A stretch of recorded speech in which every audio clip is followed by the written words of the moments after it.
శ్రీ గురుభ్యో నమ. నగాయత్ర్యా పరమో మంత్ర అని సనాతన ధర్మంలో గాయత్రీ మంత్రము ఎంతో విశిష్టమైనది.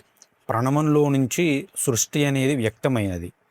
ఆ వ్యక్తమైన సృష్టిలో మొట్టమొదటగా వ్యక్తమైనటువంటిది గాయత్రీ మంత్రమే అని శాస్త్రం చెబుతున్నటువంటి మాట. ఆ గాయత్రీ మంత్రంలో నుంచే మొత్తం వేదాలు అనేవి రావడం జరిగింది. కాబట్టి గాయత్రి మంత్ర జపము చేత సకల వేదములను కూడా అధ్యయనం చేసిన ఫలితం వస్తుంది. అంత గొప్పది గాయత్రి మంత్రము. గాయత్రి అనేది ఒక ఛందో రూపంగా మొట్టమొదటిగా ప్రకటితమైనది. ఆ తర్వాత బ్రహ్మగారు చేసినటువంటి యజ్ఞంలో ఒక కథ ఉంటుంది. అనేక పరిణామాల కారణంగా తేజోమూర్తిగా ఒక రూపంలో ప్రకటితమైనది. మొట్టమొదటిగా గాయత్రి అంటే ఛందస్సు అని అర్థం. వేదంలో ఉండే ఛందస్సుల్లో గాయత్రి ఛందస్సు ఒకటి.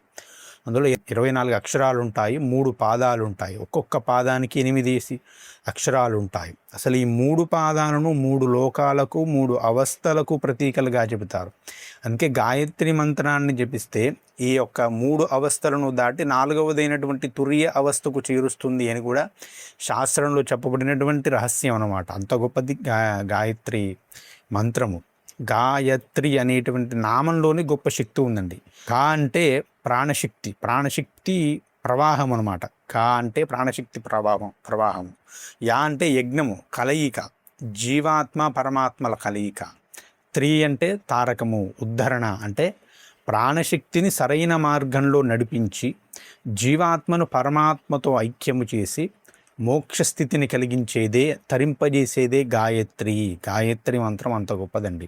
అంటే ఆ మంత్రాన్ని జపించడం చేత ప్రాణశక్తి అనేది సరైన మార్గంలో చివరి 8 పదాలలో చెప్పేది అదే కదా, చివరి 8 అక్షరాలు. నా బుద్ధి సరైన మార్గంలో ప్రచోదింపచేయుగాక, ప్రచోదయాత్ అంటాం కదా. అంటే ఏమిటి? బుద్ధి వికసనం అయ్యేలా చేస్తుంది గాయత్రి మంత్రం జపం చేస్తే. ఏ మార్గంలో నువ్వు నడిస్తే నీకు వృద్ధి లభిస్తుందో ఆ మార్గంలో నడిచేలా చేస్తుంది గాయత్రి మంత్రోపాసన. కాబట్టి గాయత్రి జప అర్హత ఉన్నవారు, ఉపనయనము ఉపదేశము ఈ 2 ఉన్నవారు చక్కగా గాయత్రి మంత్రాన్ని విడవకుండా 3 సంధ్యల్లో చేయాలి.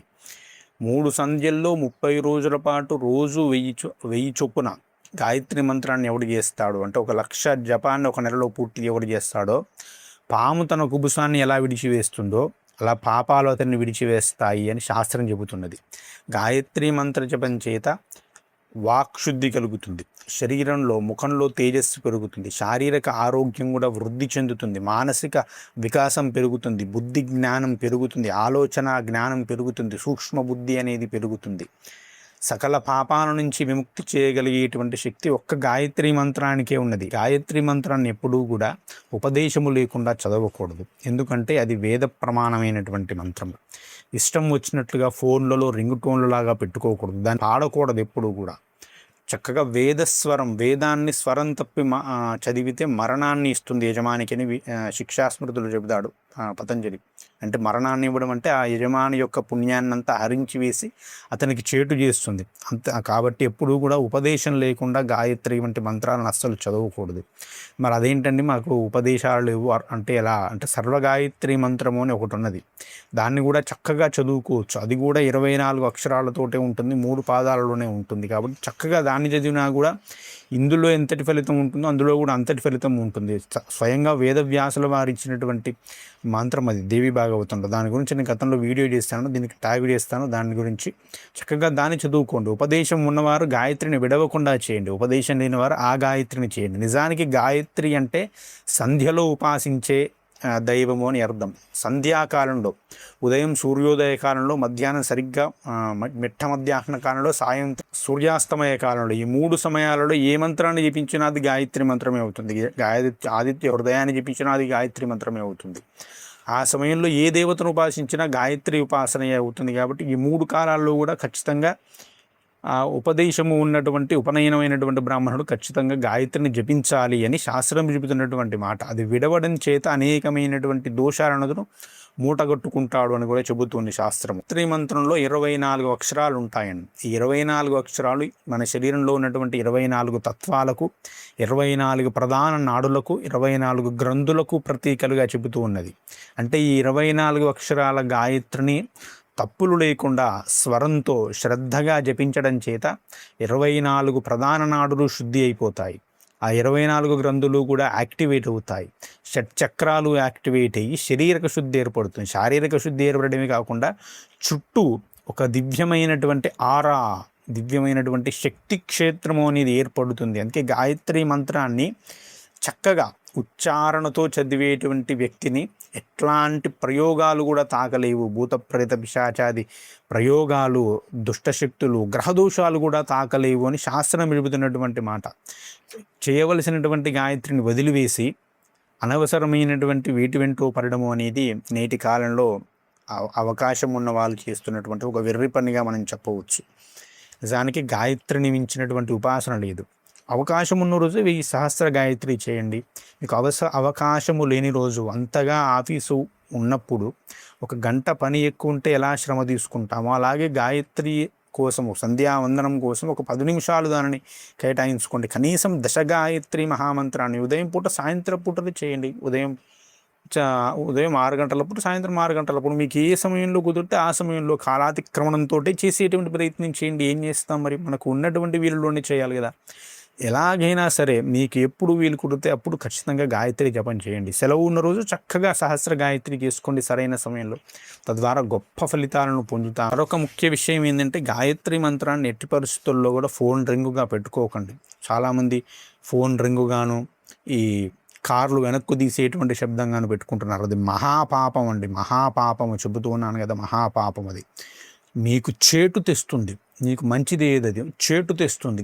వేదమంత్రాన్ని అవమానించినందుకు, వేదాన్ని అవమానించినందుకు గాను మీకు చేటు తెచ్చేటువంటి అవకాశం ఉన్నది. అవకాశం ఉండడం కాదు, శాస్త్రం చెప్పినటువంటి మాట. కాబట్టి పొరపాటున కూడా అట్లాంటి తప్పును పని అయితే చేయకండి. వేదాన్ని, ఈ ఒక్క గాయత్రి మంత్రాన్ని కాదండి, ఈ మూల మంత్రాన్ని కూడా మనకు రింగ్ టోన్లుగా పెట్టుకోకూడదు. వేద మంత్రాన్ని పబ్లిక్గా అసలు ఆ విధంగా చదవకూడదు. అంటే స్వరం తప్పి చదవకూడదు. స్వరంతో ఉంటే వినవచ్చు, తప్పులేదు. కానీ స్వరం తప్పి పాడుతూ ఇష్టం వచ్చినట్లుగా మ్యూజిక్లు యాడ్ చేస్తూ పాటల్లాగా సాగదీస్తూ అలా చేస్తే అది 3 సంధ్యల్లో కూడా గాయత్రికి 3 పేర్లు ఉన్నాయి. గాయత్రి, సావిత్రి, సరస్వతి అని. ఉదయం పూట గాయత్రి, మధ్యాహ్నం పూట సావిత్రి, సాయంత్రం పూట సరస్వతి అని. ఈ 3 పేర్లు స్మరించినా చాలండి. అది స్వయంగా పరమాచార్య స్వామి వారు చెప్పినారు. ఆ సమయాల్లో గాయత్రిని, ఉదయం పూట గాయత్రిని, మధ్యాహ్నం పూట సావిత్రిని, సాయంత్రం పూట సరస్వతిని స్మరించినా చాలు. ఏది ఉపదేశం లేనివారు వారికి గాయత్రి చేసినటువంటి ఫలితం వస్తుందని స్వయంగా పరమాచార్య స్వామి వారు చెప్పినారు. కాబట్టి ఉపదేశం లేనివారు ఆ విధంగా చేసుకోండి. ఎందుకంటే వారికి శారీరక శ్రమ అధికంగా ఉంటుంది కాబట్టి వారికి ఆ ఉపదేశాలు కేటాయించలేదు. శారీరక శ్రమ తక్కువగా ఉండే వారికి ఈ యొక్క మానసిక శ్రమ ఎక్కువగా ఉండే విధంగా శాస్త్రం ఈ విధమైనటువంటి విభజన చేసింది. ఎవరికి అందరికీ సమానమైనటువంటి శ్రమనే మన వేదం ఇస్తుందండి. ఒకరికి తక్కువ శ్రమ, ఒకరికి ఎక్కువ శ్రమ ఉండదు. నిజానికి మానసికంగా ఇవన్నీ ధారణ చేయడం, ఈ పూజలు ఇవన్నీ చేయడమే ఎక్కువ శ్రమతో కూడినటువంటి పని, శారీరకంగా శ్రమ చేయడం కన్నా కూడా. అందుకే ఇక్కడ విభజన అంటే వైషమ్యం కాదు, అది పనిని విభజన చేయడం. ఒకరు బుద్ధిని వినియోగిస్తున్నారు, ఒకరు శరీరాన్ని వినియోగిస్తున్నారు, అంతే తప్ప నాకు అవన్నీ ఉపదేశాలు లేవు, నేను తీసుకోవచ్చానండి అంటే తీసుకోవడం వలన ఎలాంటి ప్రమాదాలు వస్తాయో మనకేం తెలుసు.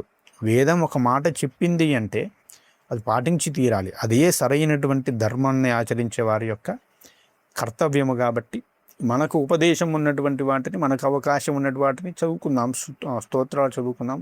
ఉపదేశం ఉన్నవారు చేసుకుంటే సరిపోతుంది. వాటి ద్వారా మనకు వృద్ధి కలుగుతుంది. హాయిగా సులభంగా వృద్ధి వస్తుంది కదా, మనకు వృద్ధి కలుగుతుంది, దేశానికి వృద్ధి కలుగుతుంది.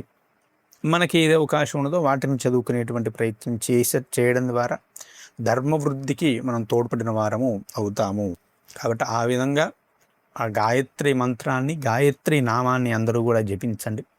గాయత్రి గాయత్రి గాయత్రి ఓం అనేటువంటి నామాన్ని స్మరించినా కూడా సకల పాపాలు స్మరిస్తాయి. ఇందాక గాయత్రి నామ విశేషాన్ని చెప్పడం అదే ప్రధానమైనటువంటి ఉద్దేశం. కాబట్టి కనీసం ఆ గాయత్రి నామాన్నైనా అందరూ జపించండి. అవకాశం లేనివారు జపం చేయడానికి, జపం చేసేవారు ఈ నామని చెప్పి తప్పించుకుంటానంటే కుదరదండి. వారు ఖచ్చితంగా జపం చేయాల్సిందే. వారు సాధన చేయాల్సిందే. ఆ సాధనని ఈశ్వరునికి అర్పించాల్సిందే. తద్వారా వారి వృద్ధికి, లోక వృద్ధికి, ధర్మ వృద్ధికి పాటుపడవలసిందే. ఇది శాస్త్రం చేసినటువంటి, శాస్త్రం మనకి ఇచ్చినటువంటి గొప్ప అవకాశం. ఇలాంటి అవకాశాన్ని మనం వినియోగించుకోవాలి ఎంతో ఆనందంతో. కానీ సాకులు చెప్పి తప్పించుకోవడం తప్పు కదా. స్వస్తి. శ్రీమాత్రే నమః. జై శ్రీరామ్.